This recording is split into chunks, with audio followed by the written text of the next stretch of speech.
Hello, and welcome to Encounters with Polish Literature, brought to you by the Polish Cultural Institute, New York. I'm David Goldfarb, and I'll be your host. The poet Czesław Miłosz was born to a family of the Polish gentry, or szlachta, in the Lithuanian town of Szczecin in 1911, while it was part of the Russian Empire. And he began publishing poetry in the 1930s, meeting his cousin Oskar Miłosz in Paris and joining a poetry group at the university in Vilno called Żagary, or brushweed. We might think of him as a literary generation younger than Alexander Watt, who was the subject of our last episode. He worked as a cultural attaché in New York, in Washington, D.C., and in Paris after the war, doing work not unlike what the Polish Cultural Institute does today. And he helped establish a chair of Polish literature in the Slavic department at Columbia University, which was held by the Polish structuralist critic Manfred Kridl. I think that Kridl's survey of Polish literature and culture and its accompanying anthology would become an important model for Miłosz's history of Polish literature, both of which made it possible to teach Polish literature in American universities in ways that made sense in the methodological context of academic literary study in the English-speaking world, which is to say that they weren't repeating doctrinaire Soviet-style literary history. Miłosz was a complex figure politically. He was an unorthodox leftist who didn't particularly sympathize with the student protests at Berkeley while he was teaching there. He was the author of one of the most important critiques of Stalinism from the inside, The Captive Mind.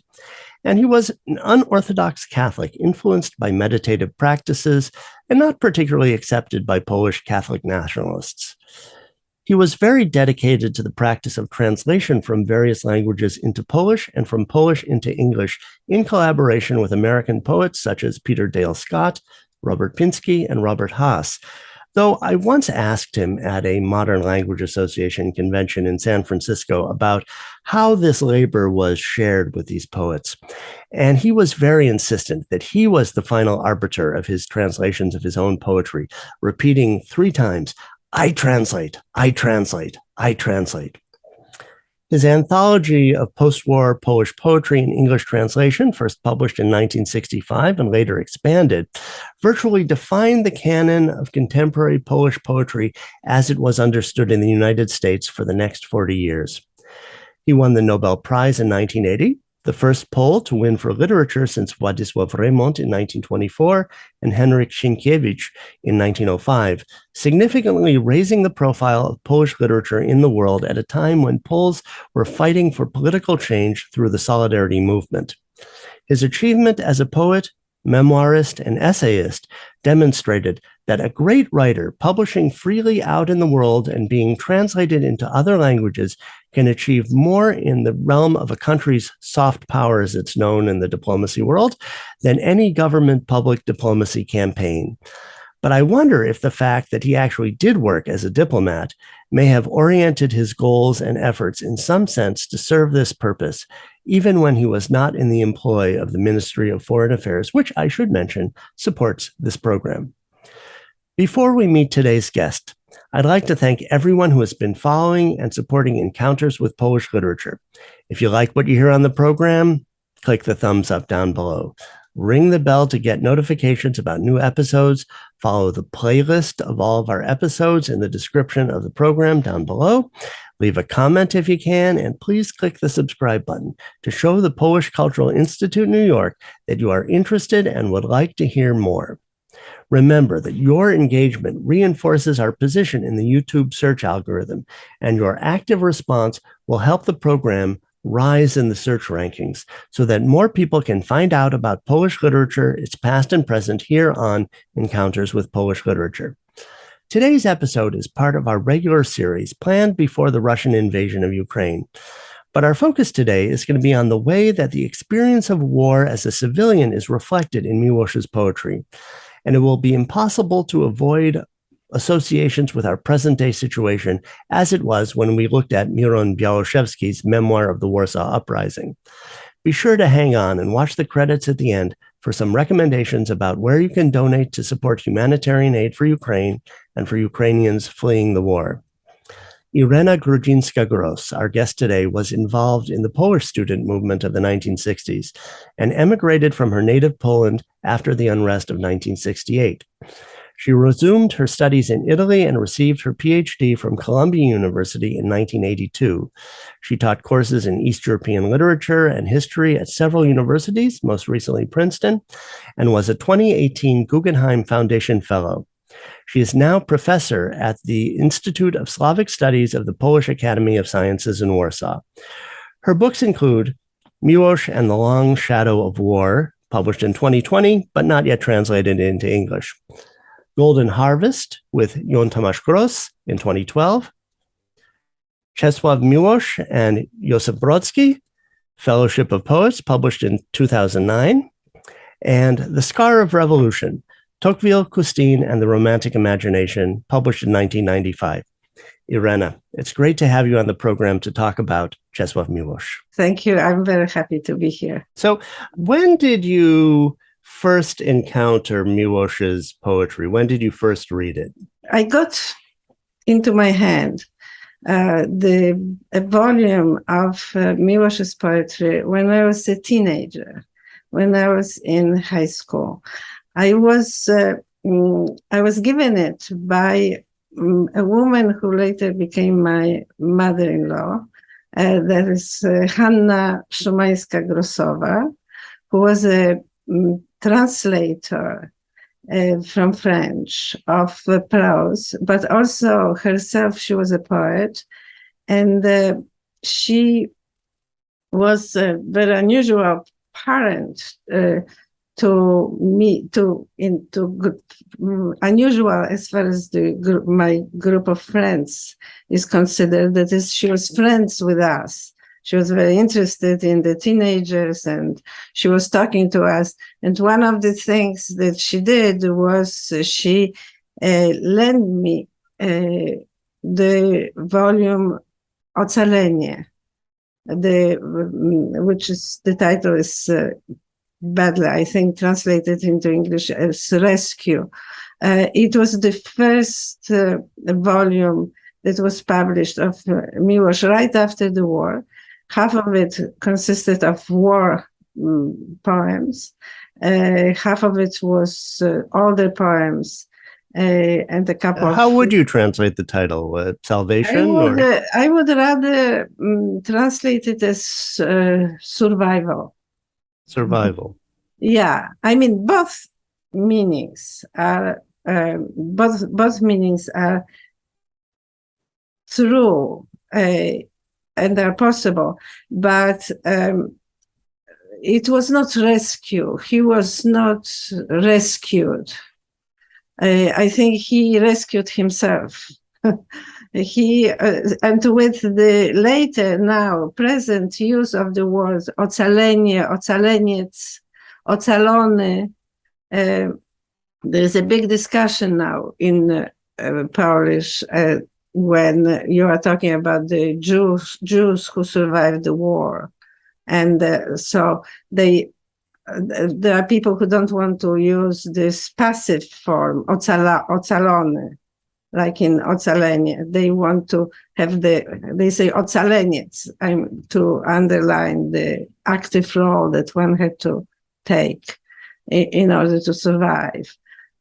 So this is why I'm mentioning this, that there is a discussion about how this title should be translated. But the thing is that I got this, this was the only volume that was published in Poland right after the war, and then there was nothing till the underground publishing started, because Miłosz chose freedom, as we used to call it. In 1951, decided to stay abroad, not to come back to Poland. And I did not read him till I went, I think, as far as I remember, till I went abroad, which was in 1969. I was thinking about it, that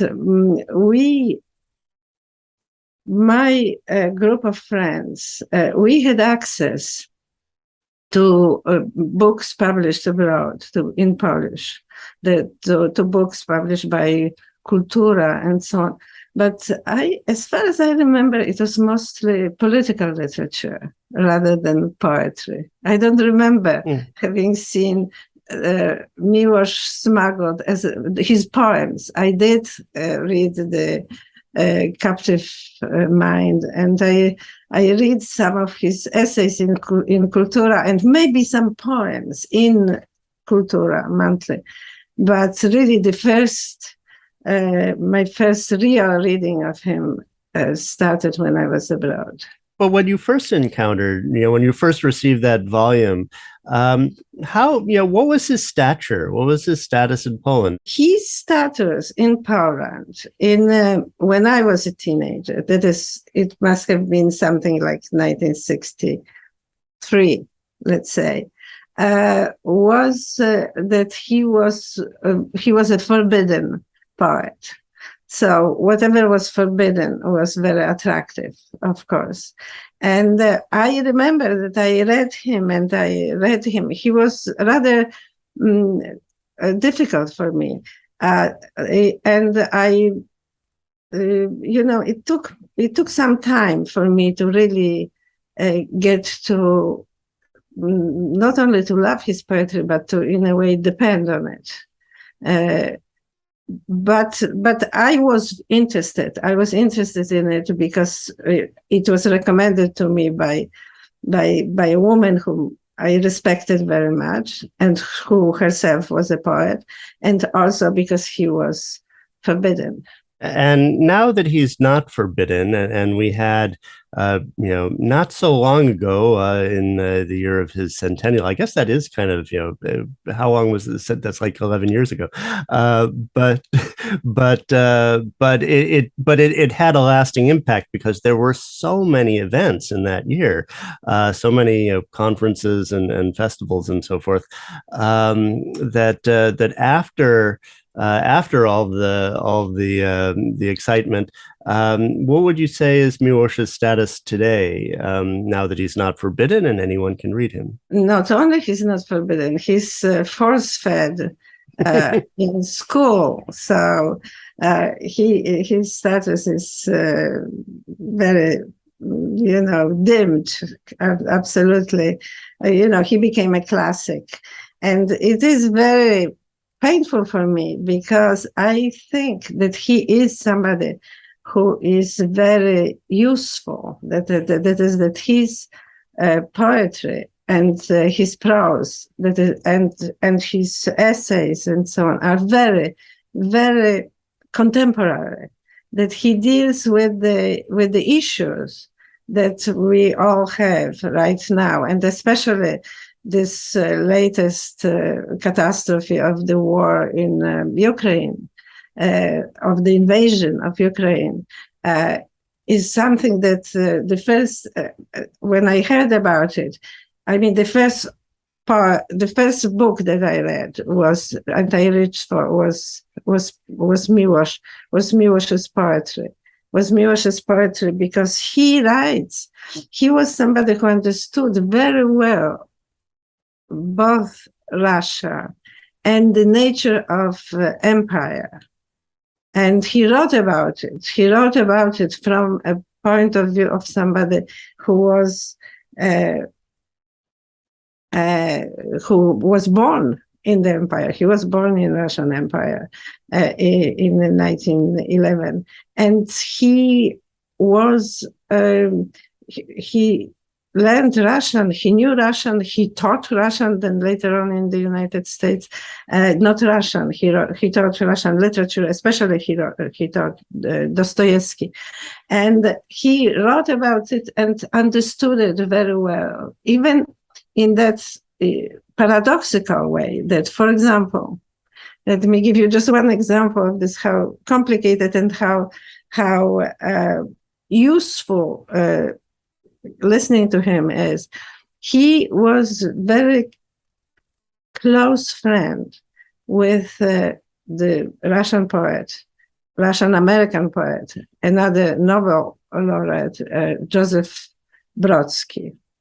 And as you may know, Brodsky wrote in 1992 or 1993 a poem which was an invective against Ukrainians.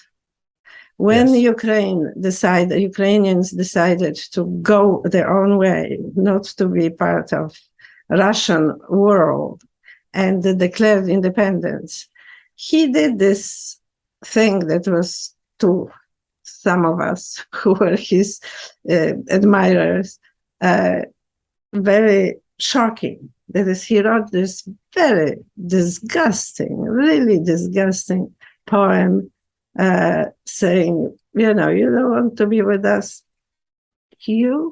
and truly vulgar, a poem that he didn't publish, though. I mean, he read it in a setting at Queens College in New York, and then either he saw the better judgment of not publishing that poem, or somebody advised him, to back off if he wanted to maintain his reputation, I suppose. Think Thomas Venclova advised him not to publish it, but I think he did not publish it because he had not enough time. That he died at the beginning of 1996. He was very happy with this poem. He was working on it. He read it in more places than in Queens, and he thought this was a very good poem, very well-made poem. So, and also he was not somebody so much who I think who would not publish something because somebody told him not to. This is what I think, but anyhow, that doesn't matter. The poem remains. The poem is horrible. And this was not the only anti-Ukrainian kind of occasion, an occasion in which he said something against Ukraine, as now we know about it. But Miłosz, after this poem was published, or not published, but was read, and probably because of other also pronouncements of Brodsky, Jerzy Giedroyć wrote in a letter to Miłosz saying, now what do you say about this friend of yours who is saying these horrible things about Ukraine? And Miłosz wrote, yeah, he is a typical Russian patriot, he said. He cannot even conceive of Ukrainians being a separate nation. So he understood it very well, but yet at the same time, he maintained friendship with Brodsky, not because he shared his opinions, but because he, in a way, was able to dissociate this imperial hunger of Russian poet from his wonderful poetry that he wrote. So this is something that I'm, since I thought a little bit about how to react to this poem by Brodsky, and especially now, especially after the war, the invasion of Russians who thought in that way. That is, after I saw what practical consequences thinking of that sort has. But then I reached for Miłosz. I started to wonder, but yet he maintained the friendship. So maybe I should also not cut off my liking for Brodsky poetry. Although I have to say it's very difficult for me, and I am really struggling with it. Right. Well, you wrote a book on Miłosz and Brodsky, and yeah, Yeah, and I didn't, and what is very interesting for me, unfortunately, is that I saw everything. I analyzed all of this, but I did not understand this kind of mystical side of such imperial opinion. I interpreted empire in a way that was favorable to Brodsky. That is, I thought that he was a part of empire because he thought that empire gave more space for minorities, unlike the nation state, in which you have this very strong ethnic identity that is dominant. Then in the empire, in the situation of empire, you can be a citizen. There's a much more citizenship identification rather than ethnic identification. I was thinking like that also because Miłosz writes about it, because this was how his father thought. His father really, who was an engineer, he was a railroad engineer, and worked in the Russian Empire. He, after 1918, he came, settled in Poland, in Suwałki, and felt very diminished by being in a nation state. Though he was Polish and he was a Polish patriot, so to say, but he then tried to emigrate to Brazil in search of this space.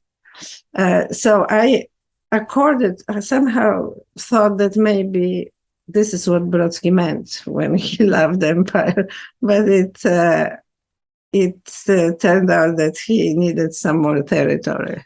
Well, something interesting in your recent book, Miłosz and the Long Shadow of the War, as I think we could translate it, is that you talk about when I mean, I'm thinking about Miłosz and, like that there's so many different, sort of approaches to Miłosz right now. There are a few people, like, for instance, Clark Kavanaugh is working on a biography focusing on his Berkeley period. Cynthia Haven just published a book about that period. And I once gave a paper on Miłosz as the California poet. And that's the poet of the landscape and the poet that comes from Lithuania and who shared landscape with Konvitsky and so forth, and then finds the landscape in California. And there's the spiritual Miłosz, the Miłosz who is writing to Thomas Merton and to John Paul II and so forth. And then, and your book is about Miłosz and the war. And then one of the things that you mentioned is that, well, he spends the war in Warsaw and he feels, very alienated there. That it's, even though it's independent, Warsaw, that it still feels perhaps Russified to him from the pre-World War I period. So yeah, what is Miłosz's take on the empire? He did not think, I think, that Warsaw is Russified, as far as I know. It's a city, it's a busy city in which he resided in Warsaw 3 times. At each time, it was a very unhappy time. The first time is because he wanted to complete his studies. He was very poor. The second time, he was working in the radio. He was bored with this work and not very happy. And the third time was during the war, from 1940 to 1945. So it was, of course, a horrible time. Warsaw was a, of course, as everybody knows, the city of death and persecution. And he was actually also one of the very few poets who wrote about the extermination of Warsaw Jews. And he was very aware of it. and of course shocked by it. So this is what Warsaw was for him. Warsaw for him was something very negative. But if we look from a slightly different point of view, is that this time of 1940, 1945 was a period of very big development of this man who was at that time from 29 years of age to 34. Yes, who was he joined a socialist organization, but he was not planning to fight, to militarily fight. He was not eager to go to kind of to follow the orders of the government, whom he did not respect, who abandoned the population, which the government abandoned the population, and he was in the underground working on culture, on poetry, on preserving the riches of Polish books in public library, and he was in conspiracy, publishing and so on. And he had very close friends, especially his friendship with Jerzy Andrzejewski, another writer, was very fruitful. And he worked on his poetry, and around the Warsaw Ghetto uprising, around 1943, there is a huge change in the way he wrote poetry that happened. I mean, a big development as far as his poetic maturity goes. Because during the war in Warsaw, everybody wrote poetry. It was, it was not a time to write novels. You didn't have enough time and calm to do it. And it is, a poem is something very efficient from that point of view. And also there was this, terrible situation, and people felt need to express their feelings and their opposition to what was happening. But the problem with this poetry was that it was very formulaic. It was bad poetry in a way. It was really very cliche. People just could not contain their emotions, and they were reaching for this very emotional vocabulary. And this is what Miłosz wanted to go away from. He wanted to find a way of truly writing poetry that was corresponding to the moment, but that was not a patriotic, full of declarations, kind of repetition that would serve to console the reader. It had to be something real. And he did it. He did it. I think in a big part because of long research on how to do it, and also because of the shock of the Warsaw Ghetto Uprising, which he witnessed, as we know, from various testimonies and from his poem, Campo di Fiori, and from another poem. And these are the only poems that are in the canon of Polish literature that have been written at the time of the uprising, by a non-Jewish Polish poet. So it is extraordinary what he did. There are, I guess, three poems, I guess, from that perspective. That would be Campo de Fiori, Przedmieście, which is the outskirts. It's translated, and A Poor Christian Looks at the Ghetto would be those poems. And we also know that he was translating extensively, and I think that must have been how he imagined, how he might write about these things. He translated during this period Eliot's Wasteland. He translated Tintern Abbey, Wordsworth, and I mean, it's not just modernism, but a whole range of English poetry. I think there was some French poetry in that period. He was also translating. He'd published the anthology Pieśń Podległa, which I guess would be the Song of Freedom, the Song of Independence, the Independent Song, perhaps better. What I guess would be interesting is to see how he takes this, the gestures, the language of modernism, the distancing, to represent what was so dramatic and happening in front of him. Would you like to look at one of those texts? I think that he is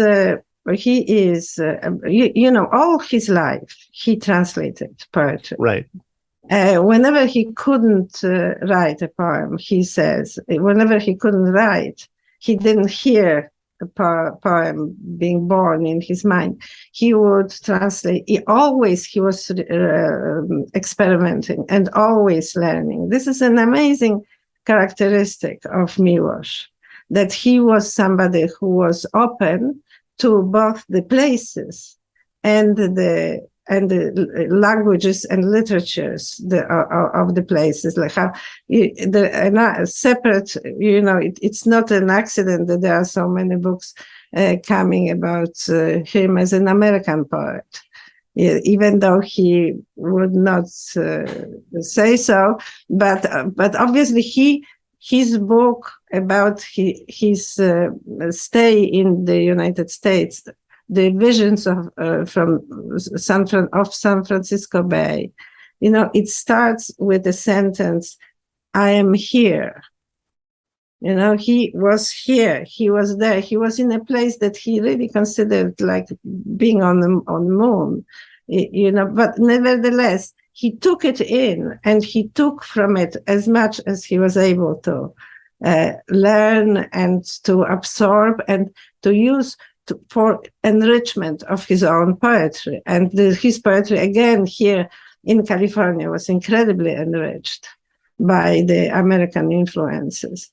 So what I admire in Miłosz, both as a person and as a writer, is this incredible vitality, incredible curiosity, acceptance in a way of the world, even though with so many difficulties and traumas that he had in his life, and the ability, so unusual in Polish literature, of enjoyment of life and of enjoyment of successes. Look, for example, at the other great Polish writers, for example, Zbigniew Herbert or Gustav Herling-Grudziński, the poet Herbert and the prose writer Herling-Grudziński, who had an enormous success in their life. They didn't get Nobel Prize in literature, but they had the total recognition, were worshipped by readers and adored. Yet they died bitter, disappointed people. And this is what the Polish literature promotes. I mean, a poet has to be,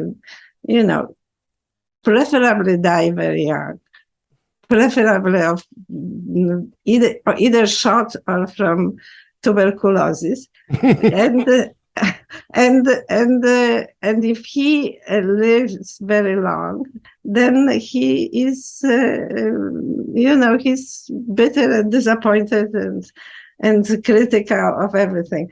Now, this is not Miłosz. Miłosz was somebody who we enjoyed when he had something to enjoy, and was tragically sad when he had such occasions. And so this is just indicative of what he brought into Polish literary culture. He was somebody who worked every day, who drank probably every evening, but who worked every morning, and who respected work, who didn't have wasn't blocked, and if he was translating, or he was writing some articles or reviews, but he always worked. So look at this, how unusual a persona it is. Yes, how another thing that is very unusual, which is very interesting about him, is that his very complicated relationship to Polishness. I mean, he was a Lithuanian. This is what I mean, Lithuanian in the Polish concept. Yes, that he was somebody who was born in what is today Lithuania, to a Polish speaking family of complicated background, ethnically complicated background, Polish, Lithuanian, German, who knows, maybe even Serb or something like that. I did not find in his writings or in his declaration or in his interviews ever that he said, I'm a Pole. He never called himself like that. He always said about himself that he's a poet of Polish language. He never said, I'm a Lithuanian. I mean, he jokingly he said that he's a Lithuanian. Giedroyć always made fun of him, calling him he's a Belarusian, just to indicate that. Well, he had like a kind of regional patriotism in the way that, yes. that like Konvitzky did for that same region, although they disagreed about how to represent that region. Yes. Absolutely. He had very big loyalty towards Lithuania and towards Estonia and Latvia. That is to this part of the world. He felt he was coming from there, and he wrote in Rodzinna Europa, in the native realm, he wrote that he represents them. He was not interested in Ukraine, we have to say, but he was definitely supporting Ukrainian independence and supporting the Giedroyć line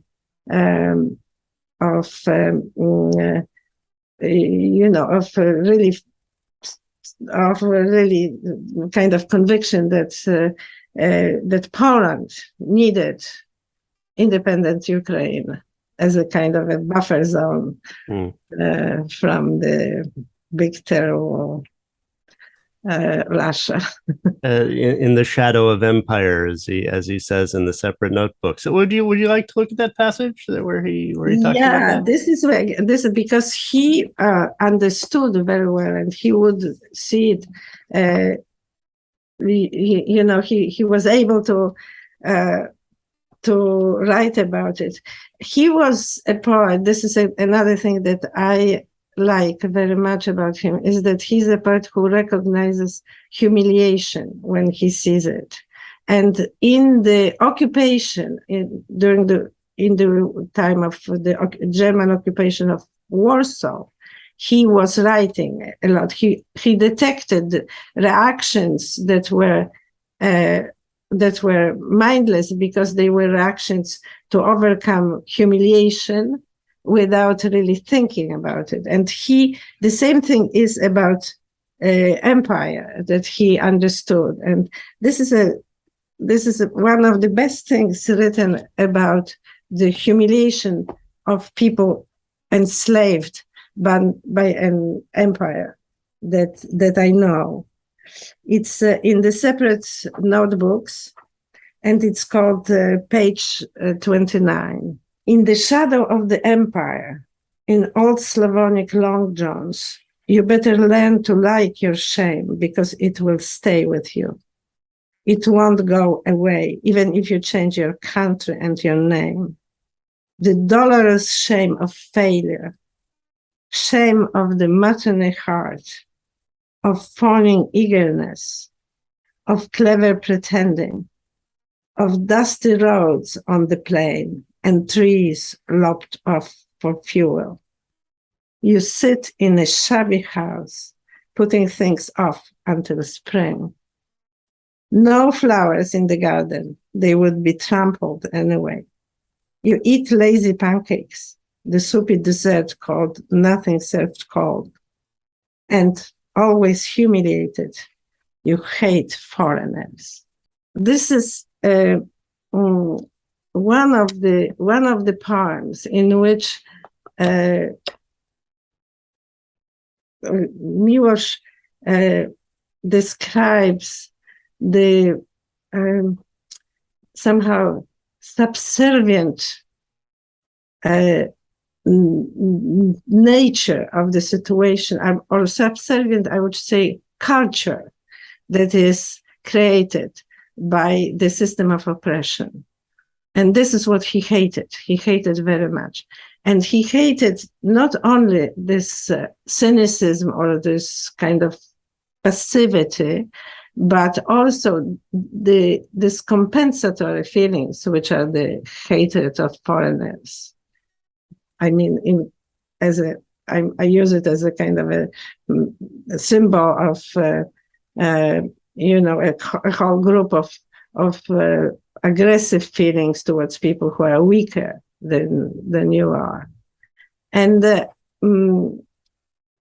he was able to describe it very well, both in the poems during the war, and then later on, with his attentive ear to all which was due to, in fact, as a result of a humiliation. It's interesting to see how that's sort of working itself out in Ukraine. I mean, we spoke recently in a previous episode about the poetry of Serhiy Zhadan, and he's recounting the stories of everyday life, the story like a chronicler, perhaps in some ways like Miłosz is a bit of a reporter during the war, although in a different style, and at the same time, I mean, there's a certain Ukrainians are taking a certain pride in the fact that, well, these people from the empire, they're stealing our toilets, they're stealing our washing machines. They must really have it worse than us, which is an interesting irony of this mentality that I think Miłosz points to, which is very very reminiscent of what happened when the Soviet army invaded the eastern part of Poland in September of 1939, that, there were even jokes all the time about how the wives of officers were going out to the theater in nightgowns. It is an encounter of civilizations. But what I am incredibly shocked by, which I shouldn't, because I wrote in this book, I quoted in this book all these amazing writers like Simone Weil, like Maria Janion, about how scandalous war is, how hostile to any life, how it is simply interested in destruction. Yet I was astonished when I saw what was happening in Bucha, in Mariupol. I mean, that this is the nature of war. We see this again. We see this again. We who are by now accustomed to this distant wars, that somebody sits at a computer and kills other people at a distance. And here we see the old style war that Miłosz knew so well, knew already as a child in Tsarist Russia. So and then in Poland during Second World War. Did you want to look at A Poor Christian Looks at the Ghetto? This description of the devastation of war is something that, we think of it as something being in the past, and yet it's so familiar. I mean, we had this experience in our episode about Białoszewski, of course, talking about the memoir of the Warsaw Uprising, that Białoszewski, like Miłosz, was a civilian, and really the scenes of war that we're seeing in Ukraine now are also the situation of the bombing of civilian areas, and it's we're not done with that, though. The world still has that. Yeah, I think that in this poem that you mentioned, A Poor Christian Looks at the Ghetto, it is a poem that is that is incredibly important. It's an incredibly important poem for the Polish literature. It is. You are absolutely right. It starts the first half of the poem. Miłosz very often has this double take, so to say, that the poems are composed of two parts. The first part is a description of destruction. It's actually, I even was thinking, but I had a discussion with various, if it's not if it's not kind of like a post-pogrom destruction and looting, because you have here, this is a part in which there's an enumeration of things that are being destroyed, of kind of a description, and it's immersed also in nature. There are bees and there are ants present there. But the second part, let me say it before we read the poem.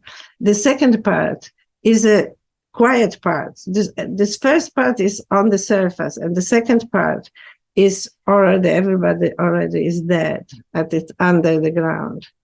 So this is a very, very contested poem till today. So let me read it. A poor Christian looks at the ghetto. Bees build around red liver. Ants build around black bone. It has begun. The tearing, the trampling of silks. It has begun. The breaking of glass, wood, copper, nickel, silver, foam of gypsum, iron sheets, violin strings, trumpets, leaves, balls, crystals. Poof! Phosphorescent fire from yellow walls engulfs animal and human hair. Bees build around the honeycomb of lungs. Ants build around white bone. Torn is paper, rubber, linen, leather, flax, fiber, fabrics, cellulose, snakeskin, wire. The roof and the wall collapse in flame, and heat seizes the foundations. Now there's only the earth, sandy, trodden down, with one leafless tree. Slowly, boring a tunnel, a guardian mole makes his way, with a small red lamp fastened on his forehead. He touches buried bodies, counts them, pushes on. He distinguishes human ashes by their luminous vapor, the ashes of each man by a different part of the spectrum.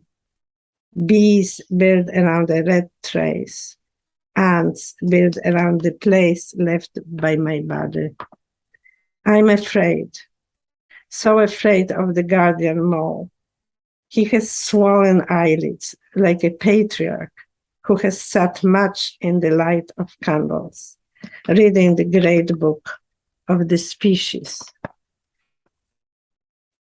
What will I tell him? I, a Jew of the New Testament, waiting 2,000 years for the second coming of Jesus. My broken body will deliver me to his side, and he will count me among the helpers of death, the uncircumcised. The mysteries is what is the guardian mole?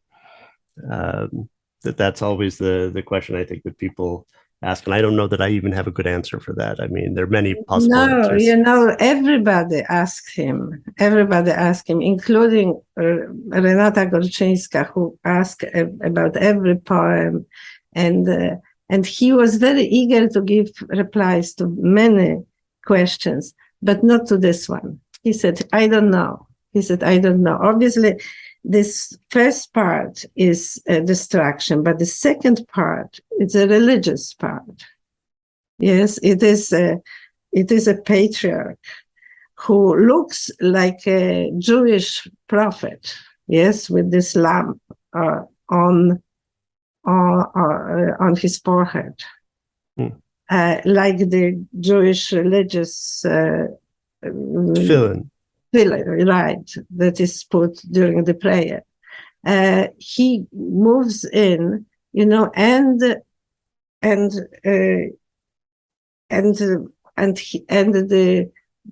narrator, so to say, says, I'm so afraid of him because he will be judging me. And I am a Jew. Maybe I am too a Jew of the New Testament, though. Yes. And then he says, and what he will do, he will see me. Obviously, he's among people who are circumcised. And he says, and he will see me, and he will put me among those who helped to kill these people, among the uncircumcised. So he makes here an argument, but very, very, it's an interpretation, of course, that this massacre he's writing about has this religious background, and that therefore there is a huge responsibility on the part of the Christians for what happened. This in his spoken interviews when he was talking about massacres, anti-Semitism, and so on, he was always underlying that the Germans were godless, that they were in a way anti-Christian, though he never said it in such a strong way. But he definitely never said but for this poem, he never said something of about that responsibility. He was a very devout Catholic, though his Catholicism was not very orthodox. But he was a truly religious person and very interested in the origin of evil. But this poem, the discussion about this poem, because it is, together with the Campo di Fiori, it is very much discussed and rejected often, they are all around this puzzling question, why the uncircumcised are here singled out as the, as the helpers of death. And what does it mean, I'm a Jew of the New Testament? Why does he mention it? And of course, the question that you mentioned, who is the mole? Who is the judge? What judge? What kind of what kind of punishment? And for what sin? What this helping of that consists of? So the interesting thing about these two poems, actually about these three poems that were written about the extermination of Jews, is that they are they cause a lot of discomfort and a lot of discussion, and they are alive. And this is what is so characteristic of Miłosz, that really, if you do read the poetry, his poetry, you will see how alive, how useful, in a way, it is for whatever we are talking about today. To ask these questions, and on those questions, I have to ask you: are there plans to translate the book into English? I have to tell you that the book just got published in Russia. Wow! Yeah, it's started before, of course, the work on it started just after it was published, so before the invasion, and it was published by a small kind of dissident publishing house called Lambeck in Moscow. I don't have it yet, but I know that they send it. I think they couldn't send it to Poland when I learned that it was published, because there's no postal services between Poland and because of Polish decision. But I'm going to have it. And I am also preparing a new edition in Polish, but not immediately, because I need to rewrite this book in various ways, because it's a very pacifistic book. It kind of ends with a declaration, with a poem by Zuzanna Ginczanka that is very pacifistic. But now that Ukraine is invaded, I need somehow to modify a little bit my position. It's not a moment for pacifism, I guess. It's not a moment for pacifism. I mean, if you are attacked like that, you have to fight back. You cannot submit to what is being imposed upon you. So I need to introduce some changes. So and go back to Miłosz, who was not a pacifist, whom I wrote about here as a civilian. In fact, you mentioned it, as a civilian during Second World War, as a civilian by choice, and because of the circumstances, but not absolutely. And I'm sure he would be heartbroken about what is happening now. Well, thank you so much for joining me today. It's wonderful to talk to you again. Thank you. Don't forget to subscribe and click the bell to receive notifications about new videos from the Polish Cultural Institute, New York. Go to the Polish Cultural Institute's website, linked in the description down below, to see a full schedule of upcoming episodes. Stay tuned for the credits for some recommendations about how you can support humanitarian aid for Ukraine and for Ukrainians fleeing the war in their country. I'd like to thank all the people who make this series possible. The Polish Cultural Institute New York sponsors our program. Bartek Remisko, head of Humanities and Literature at the Polish Cultural Institute New York, suggested this series and is our executive producer. My fellow producer, Natalia Iudin, handles all the video editing, technical, and aesthetic aspects of this production.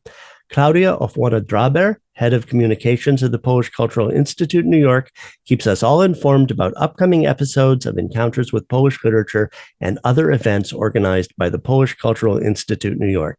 Thank you all for listening and reading along with us. Let's meet again in a month when we'll be reading one of the first Polish feminist novelists, Narcyza Śmiechowska, with translator and scholar Ursula Phillips. See you then.